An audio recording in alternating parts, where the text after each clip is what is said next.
Okay, so now we want to get our other ingredients. So you want about a half a cup of basil.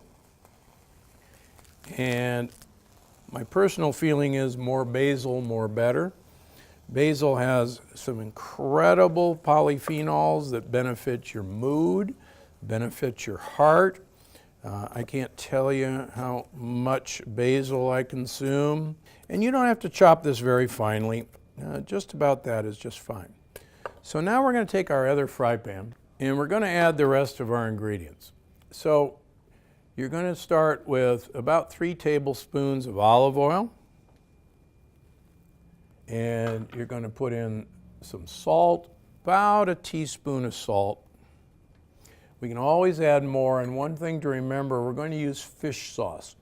And fish sauce is really salty, so you got to be careful with it. Then we're going to put in some red pepper, not red pepper flakes, but like cayenne pepper, which has had the seeds removed.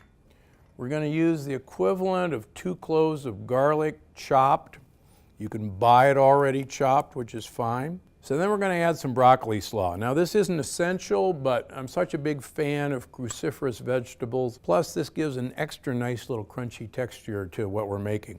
So in goes the broccoli slaw, about a half a cup. And then we've got some fresh squeezed lime juice.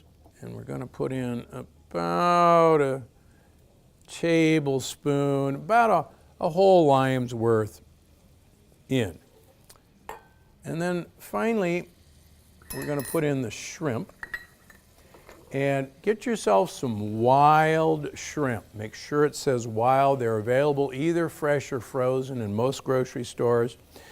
They should be peeled and deveined, but leave the tails on. That's authentic, and I'll tell you why we're going to leave them on in a minute. So in they go. Fantastic.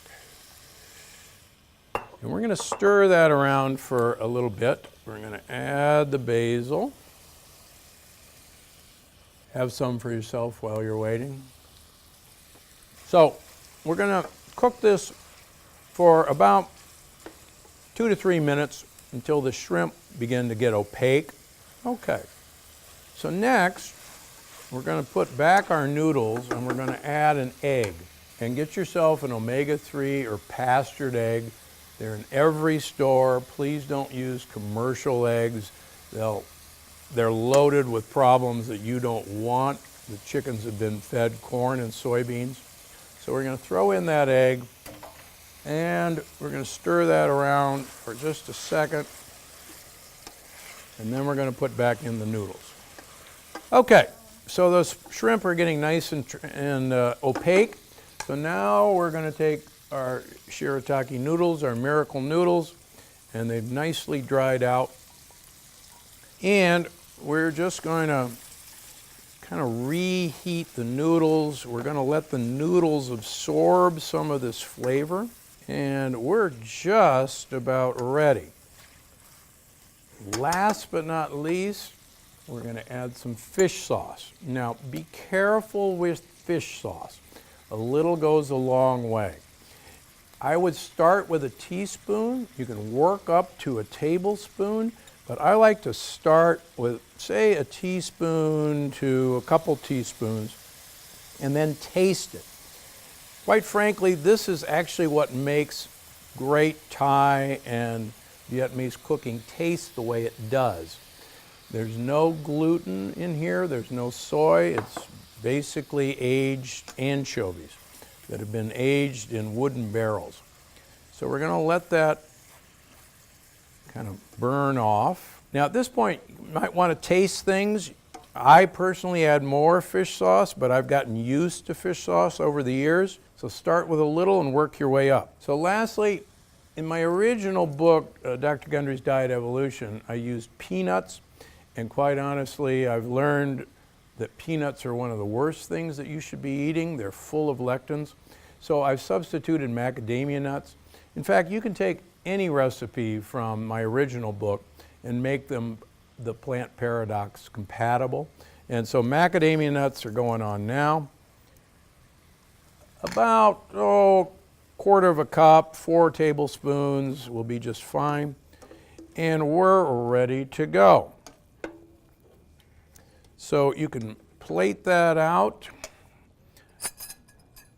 You can put it in either kind of traditional pad thai bowls. And I like to pour a little sauce over that. Oh my gosh. Is it dinner time yet? I think it is. I better try this. Okay, so here we have it. Not bad pad thai. This has got ingredients that will actually improve your health, help you lose weight, and it feeds good gut bugs. Now I'm going to cut this a little bit.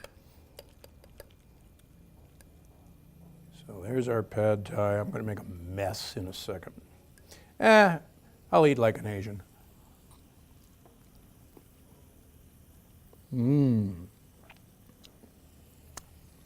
Perfect. Now, what about those tails? Those tails are there for a purpose. Number one, they're to hold on to the shrimp, but more importantly, you're supposed to eat it. The tail, the shell of shrimp, is one of the best lectin absorbing compounds there are. And so eat the whole shrimp. It won't hurt you. It's a little bit crunchy. Bon appetit. So this is Dr. Gundry for Gundry MD, and I'm always looking out for you. Have some pad thai that's not bad for you. Love the crunch. Let me tell you about Miracle Noodles and why they're awesome. These are 0-calorie noodles that sound too good to be true.